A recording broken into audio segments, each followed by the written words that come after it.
تا اینجای کار گفتیم که دنیا فقط همین نیست. حرف از ابعاد دیگه زدیم، از جدا شدن آگاهی. اما یه سوال مهم: چطور باید شروع کرد؟ جوابش یک کلمه است: خلسه. خلسه اون لحظه طلایی بین خواب و بیداریه. نه کامل خوابیدی نه بیداری. ذهن بیداره ولی بدن خاموشه. توی این حالت مثل اینه که بدنت خاموش شده ولی تو هنوز اینجایی.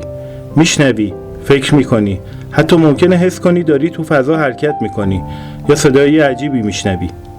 اینجا دقیقاً همون لحظه است که اولین قدم ها برای خروج از بدن برداشته میشن. ولی نکته اینه، باید بتونی تو این حالت بمونی بدون اینکه خوابت ببره.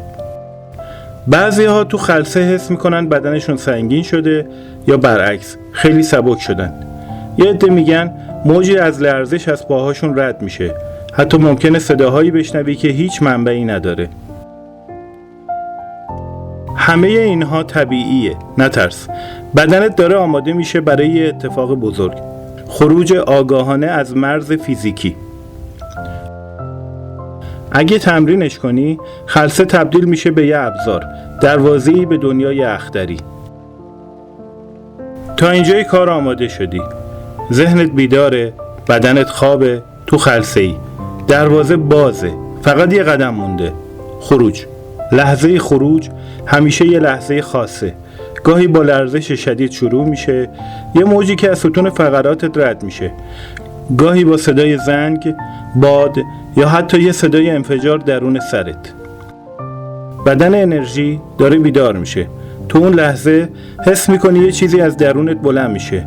انگار روحت آهسته داره از جسمت فاصله میگیره. خیلی تو اولین خروج خودشونو از بالا دیدن. یه جور شوک آروم. اون منم. آره، اون جسمته، ولی تو یه چیز دیگه ای هستی. اما مهمه که بدونی کنترل رو باید نگه داری.